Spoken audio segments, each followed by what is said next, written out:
दोस्तों तो स्वागत है आप सभी का मेरे इस यूट्यूब चैनल में। तो दोस्तों आज हम लोग प्रीवियस ईयर क्वेश्चन को सॉल्व करने वाले हैं 2023 का केमिस्ट्री का। ठीक है, तो आज हम लोग प्रीवियस ईयर को क्वेश्चंस को बारी बारी से देखने वाले हैं। 2023 का सब क्वेश्चन केमिस्ट्री का है। ठीक है, तो हम लोग बारी बारी से आइए देखते हैं। सब MCQ है, तो हम लोग फर्स्ट क्वेश्चन की ओर चलेंगे। तो फर्स्ट क्वेश्चन में हमारा देखिए क्या दिया हुआ है। फर्स्ट क्वेश्चन बोल रहा है हमारा तापमान का SI मात्रक है। तो तापमान का SI मात्रक जैसे कि आप लोग जानते हैं क्या हो जाएगा, केल्विन हो जाएगा। तो इसका सही आंसर ऑप्शन नंबर 1 हो जाएगा, केल्विन इसका सही आंसर हो जाएगा। ठीक है, अब हम लोग सेकंड नंबर में ऑप्शन क्वेश्चन में चलते हैं। सेकंड नंबर क्वेश्चन हमारा क्या दिया हुआ है देखिए, बता रहे हैं एक कार्बनिक यौगिक कार्बन, हाइड्रोजन तथा ऑक्सीजन से मिलकर बना है। इसके तत्वों के विश्लेषण से कार्बन 38.71% एवं हाइड्रोजन 9.67% प्राप्त होता है। इसका मूलानुपातिक सूत्र क्या होगा? मूलानुपातिक सूत्र पूछ रहा है, तो इसका आप लोग निकाल लीजिएगा। मूलानुपातिक सूत्र निकालने आप लोग को आता ही होगा।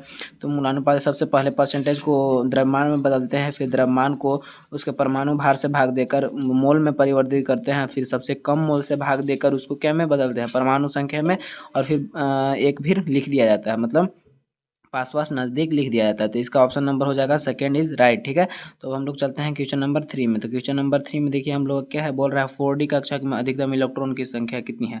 डी कक्षक में 4D कक्षक में अधिकतम इलेक्ट्रॉन की संख्या 4D कक्षक में, तो इसका ऑप्शन नंबर हो जाएगा सेकंड इज 10। ठीक है, तो सेकंड नंबर ऑप्शन हो जाएगा राइट। ठीक है, अब हम लोग चलेंगे क्वेश्चन नंबर 4 में। तो क्वेश्चन नंबर 4 हम लोग बोल रहा है देखिए, निम्न में से क्रोमियम का दे दिया हुआ है परमाणु क्रमांक। क्रोमियम का परमाणु क्रमांक कितना होता है? 24 होता है। तो क्रोमियम का परमाणु क्रमांक दे दिया हुआ है, बोल रहा है सही इलेक्ट्रॉनिक विन्यास कौन सा होगा। तो सही इलेक्ट्रॉनिक विन्यास कौन सा होगा इसका आप लोग बताइएगा। ठीक है, तो इसका सही इलेक्ट्रॉनिक विन्यास कौन सा होगा? ऑप्शन नंबर 3 इज राइट हो जाएगा। ऑप्शन नंबर 3 इसका सही इलेक्ट्रॉनिक विन्यास कौन सा होगा? AR1 4S1 और 3D 5 हो जाएगा। ठीक है, अब हम लोग क्वेश्चन नंबर 5 की ओर चलेंगे। ठीक है, तो 5 नंबर क्वेश्चन हमारा यही कहता है देखिए, बोल रहा है 60 ग्राम भार वाली एक टेनिस गेंद 10 मीटर प्रति सेकंड की वेग से गति कर रही है। इसका देव ब्रोगली तरंग दर है। देव ब्रोगली कौन था? देव ब्रोगली वही था जो द्रव्य का द्विकाचरण दिया था। देव ब्रोगली कौन था? द्रव्य का द्विकाचरण दिया था। उनके अनुसार जो है पदार्थ के पास, हर पदार्थ के पास दो प्रकृति होती है, एक कणीय प्रकृति और एक तरंगीय प्रकृति। ठीक है, तो वो उन्होंने दिया था सिद्धांत ही द्रव्य का द्विकाचरण। तो उन्हीं के अनुसार बोल रहा है कि तरंग दैर्घ्य निकालना। तो आप लोग तरंग दैर्घ्य इसका निकाल लीजिएगा। ठीक है, हम लोग अगला क्वेश्चन की ओर चलते हैं, क्वेश्चन नंबर 6 में। तो क्वेश्चन नंबर 6 बोल रहा है कि आवर्त सारणी के चौथे आवर्त में तत्वों की संख्या। तो चौथे आवर्त में तत्वों की संख्या 18 होता है। Option number second is right हो जाएगा। ठीक है, अब हम लोग क्वेश्चन नंबर 7 में चलेंगे। 7 में बोल रहा है कौन सा सही क्रम है। तो कौन सा सही क्रम है? फर्स्ट नंबर ऑप्शन सही हो जाएगा 7 का। ठीक है, तो हम लोग क्वेश्चन नंबर 8 की ओर चलते हैं। क्वेश्चन नंबर 8 में चलते हैं। बोल रहा है क्वेश्चन नंबर 8 देखिए, क्वेश्चन नंबर 8 बोल रहा है सभी आवर्तों में क्षारीय धातु कैसा गुण प्रदर्शित करते हैं। खाली स्थान है, कैसा गुण प्रदर्शित? तो उच्च विद्युत ऋणात्मकता का गुण प्रदर्शित करते हैं। कैसा गुण प्रदर्शित करते हैं? उच्च विद्युत ऋणात्मकता का गुण प्रदर्शित करते हैं। ठीक है, अब हम लोग क्वेश्चन नंबर 9 में चलेंगे। तो क्वेश्चन नंबर 9 हमारे लिए BeCl2 का द्विध्रुव आघूर्ण है। BeCl2 का द्विध्रुव आघूर्ण कौन सा हो जाएगा आपको? BeCl2 का द्विध्रुव आघूर्ण हो जाएगा हमारा क्वेश्चन नंबर ऑप्शन नंबर 3 शून्य हो जाएगा। ठीक है, BeCl2 का द्विध्रुव आघूर्ण शून्य हो जाएगा। ठीक है, अब हम लोग चलेंगे क्वेश्चन नंबर 10 में। तो क्वेश्चन नंबर 10 हमारा देखिए क्या है। क्वेश्चन नंबर 10 हमारा बोल रहा है प्रोपाइन में कितने सिग्मा आबंध हो कितने पाई आबंध होते हैं। तो कितने सिग्मा आबंध हो कितने पाई आबंध होते हैं? इसका ऑप्शन नंबर सही हो जाएगा 1। 6 पाई आबंध सिग्मा आबंध होता है 6 गो, और पाई आबंध 2 गो होता है। ठीक है, तो इसका ऑप्शन नंबर 1 सही हो जाएगा। अब हम लोग क्वेश्चन नंबर चलते हैं 11th की ओर। ठीक है, तो क्वेश्चन नंबर 11th में हम लोग चलेंगे। बोल रहा है वैस्पर सिद्धांत के अनुसार BRF5 की ज्यामिति, BRF5 की ज्यामिति कैसी होगी? तो वर्ग पिरामिडी होती है। ठीक है, अब हम लोग चलेंगे क्वेश्चन नंबर 12 के तरफ। ठीक है, तो क्वेश्चन नंबर 12 में बोल रहा है PCl5 में P की संकरण अवस्था क्या होगी। तो इसका संकरण अवस्था कितना होगा आप लोग बताइएगा।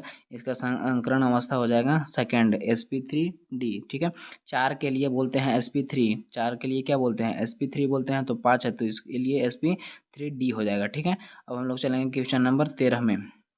तो क्वेश्चन नंबर 13 में हम लोग का दिया है वह गैस जो सभी तापमान पर गैसों के नियमों का पालन करती है क्या कहलाती है। तो आदर्श गैस, इसका ऑप्शन नंबर सेकंड सही हो जाएगा। ठीक है, अब हम लोग क्वेश्चन नंबर 14 में चलेंगे। तो क्वेश्चन न्यूमेरिकल है, तो आप लोग सोल्व कर लीजिएगा। ठीक है, तो अब हम लोग क्वेश्चन नंबर 15 में चलेंगे। तो क्वेश्चन नंबर 15 बोल रहा है सभी तत्वों की एंथैल्पी उनकी संदर्भ अवस्था है। तो ठीक है, तो इसका ऑप्शन हो जाएगा सेकंड, शून्य हो जाएगा। सभी तत्वों की एंथैल्पी उनकी संदर्भ अवस्था में होती है, शून्य होती है। ठीक है, संदर्भ अवस्था में कितनी होती है? शून्य होती है। Option number second is right. ठीक है, अब हम लोग क्वेश्चन नंबर 16 में चलेंगे। तो क्वेश्चन नंबर 16 में बोल रहा है कि 2NH3 gas N2 gas plus N3H2 gas अभिक्रिया के एंथैल्पी परिवर्तन है, कितना है परिवर्तन? तो इसका ऑप्शन नंबर हो जाएगा सेकंड, 92.0 किलो जूल। ठीक है, अब हम लोग चलेंगे 17 नंबर क्वेश्चन में। तो 17 नंबर क्वेश्चन बोल रहा है एक अभिक्रिया A प्लस बी मिलकर बन रहा है C+D+Q के लिए एंट्रोपी परिवर्तन धनात्मक पाया गया। ठीक है, तो इसका ऑप्शन नंबर और सही हो जाएगा किसी भी ताप पर। ऑप्शन नंबर चौथा सही हो जाएगा किसी भी ताप पर। ठीक है, अब हम लोग चलेंगे 18 नंबर क्वेश्चन में। तो 18 नंबर क्वेश्चन देखिए क्या कहता है। 18 नंबर क्वेश्चन इसका हिंदी देखिए, बोल रहा है CaCO3 उत्क्रमणीय अभिक्रिया है CaO जो कि है सॉलिड के रूप में, CO2 गैस के रूप में है अभिक्रिया के लिए। तो इसका ऑप्शन नंबर कौन सा सही हो जाएगा आप लोग बताइए। इसका ऑप्शन नंबर हो जाएगा सेकंड, Kp का मान हो जाएगा PCO2 हो जाएगा। ठीक है, इसका ऑप्शन नंबर कौन सा सही हो जाएगा? आपका सेकंड सही हो जाएगा। ठीक है, अब हम लोग चलेंगे 19 में।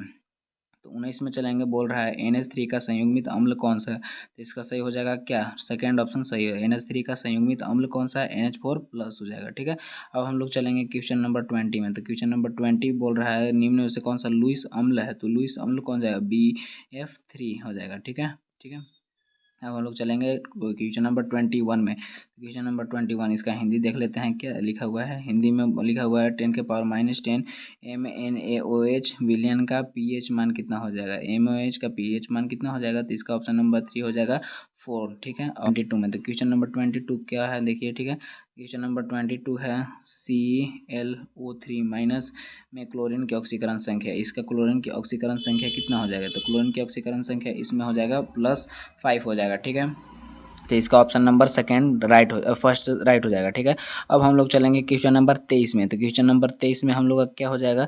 बोल रहा है ऑक्सीकरण प्रक्रिया है। तो ऑक्सीकरण प्रक्रिया, ऑक्सीकरण संख्या में वृद्धि, ऑक्सीकरण संख्या में ह्रास, ऑक्सीकरण संख्या में कोई परिवर्तन नहीं या कोई नहीं। तो इसका हो जाएगा ऑक्सीकरण संख्या में वृद्धि हो जाएगा। ठीक है, अब हम लोग चलेंगे क्वेश्चन नंबर 24 में।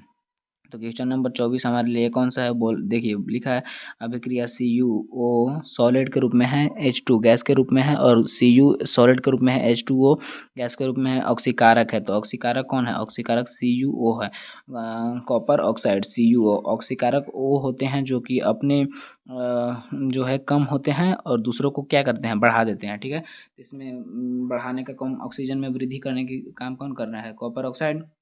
ठीक है, तो यही इसका क्या हो जाएगा? आंसर हो जाएगा।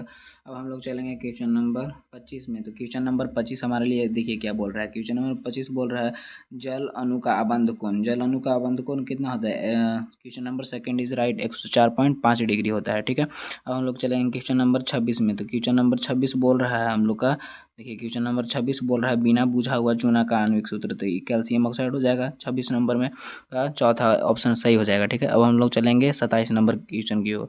तो 27 नंबर क्वेश्चन में बोल रहा है आवर्त सारणी में एस ब्लॉक तत्वों में उपस्थित होता है। एस ब्लॉक तत्वों में उपस्थित होता है समूह 1 और समूह 2 उपस्थित होता है। समूह 1 और समूह 2 उपस्थित होता है एस ब्लॉक में। ठीक है, अब हम लोग चलिए क्वेश्चन नंबर 28 की ओर चलते हैं। तो क्वेश्चन नंबर 28 में हम लोग का क्या हो जाएगा? आपका बोरेक्स के जलीय विलयन की प्रकृति कैसी होती है? क्षारीय होती है बोरेक्स के जलीय विलयन की प्रकृति। अब हम लोग चलिए 29 में चलेंगे। तो 29 में चलिएगा तो कौन सा क्वेश्चन है देखिए, निम्न में से कौन सा एल्युमिनियम का अयस्क है? तो एल्युमिनियम का अयस्क कौन सा है? बॉक्साइड हो जाएगा एल्युमिनियम का अयस्क। ठीक है, अब हम लोग क्वेश्चन नंबर चलेंगे 30 में। अब हम लोग IUPAC of CH3 CH2 COCH2 CH3 इसका हो जाएगा पेंट 3 इन, पेंट 3 1 ऑन।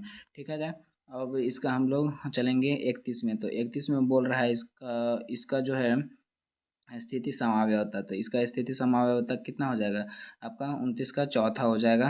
29 का कौन सा ऑप्शन हो जाएगा? चौथा option CH3 single bond CH double bond CH2 हो जाएगा स्थिति समावयवता इसका। ठीक है, अब हम लोग क्वेश्चन नंबर 32 में चलेंगे। ठीक है, क्वेश्चन नंबर 32 में चलेंगे। क्वेश्चन नंबर 32 में देखिए क्या बोल रहा है। बोल रहा है फिगर देखिए और बताइए कि क्या है। तो फिगर इसका ऑप्शन नंबर हो जाएगा 1 सही हो जाएगा। 32 का ऑप्शन नंबर आइसोप्रोपिल मुक्त मूलक हो जाएगा। ठीक है, अब हम लोग क्वेश्चन नंबर 33 की ओर चलते हैं। तो बोल रहा है क्वेश्चन नंबर 33 में बोल रहा है निम्न में से कौन इलेक्ट्रॉन स्नेही है। तो इलेक्ट्रॉन स्नेही कौन हो जाएगा, सी एन माइनस हो जाएगा, इलेक्ट्रॉन स्नेही हो जाएगा। ठीक है, अब हम लोग क्वेश्चन नंबर 34 में चलेंगे। ठीक है, तो क्वेश्चन नंबर 34 देखिए हमारा क्या बोल रहा है। तो क्वेश्चन नंबर 34 हमारा बोल रहा है कि निम्नलिखित कार्बोधनायन में कौन सा सबसे अधिक स्थायी है। तो ऑप्शन नंबर 3 हो जाएगा, ये राइट हो जाएगा। ठीक है, अब हम लोग क्वेश्चन नंबर 35 में चलेंगे। क्वेश्चन नंबर 35 हमारा देखिए क्या बोल रहा है। क्वेश्चन नंबर 35 बोल रहा है कि इसका फिगर इसको देख के बताना है कि क्या है। ठीक है, तो इसका फिगर क्या है, बेंजीन का फिगर है ये। ठीक है, अब देखिए हमारा क्वेश्चन नंबर 36 में बोल रहा है क्या है। तो क्वेश्चन नंबर 36 बोल रहा है पेंट टू इनमें ओजोनी अपघटन के पश्चात बनने वाले उत्पादों के IUPAC नाम। तो इसका क्या हो जाएगा, फर्स्ट नंबर ऑप्शन सही हो जाएगा, इथेनॉल और प्रोपेनॉल। ठीक है, अब हम लोग क्वेश्चन नंबर 37 में चलेंगे। तो क्वेश्चन नंबर 37 हमारा देखिए क्या है, CH2 double bond CH2 can be prepared by. तो इसका ऑप्शन नंबर हो जाएगा सेकंड, यानी हो जाएगा क्या, सेकंड में बोल रहा है CH3 single bond CH2 OH सांद्रता H2SO4 की अधिकता के साथ गर्म करें। ठीक है, अब हम लोग क्वेश्चन नंबर चलेंगे 38वां में। तो क्वेश्चन नंबर 38वां में देखिए है, बोल रहा है कि सामान्य अर्थों एवं पैरानिर्देशी समूह है। तो इसका हो जाएगा ऑप्शन नंबर 3 OH वो सिंगल बॉन्ड। ठीक है, 39 का क्वेश्चन नंबर 39 क्वेश्चन का आंसर हो जाएगा आपको कौन सा, 39 का हो जाएगा आपको चौथा नंबर आंसर इज राइट हो जाएगा। ऊपरी समतापमंडल ओजोन परत के लिए क्षय के लिए उत्तरदायी है फ्रीऑन है। ठीक है, अब हम लोग 40 में अब चलेंगे। तो 40 में बोल रहा है CO2 के अलावा हरित गैस यानी ग्रीन हाउस गैस कौन सा है, मीथेन है। ठीक है, तो हम लोग 40 क्वेश्चन कंप्लीट हो गया। तो मिलते हैं अगले के वीडियो में, तब तक के लिए थैंक यू। ठीक है।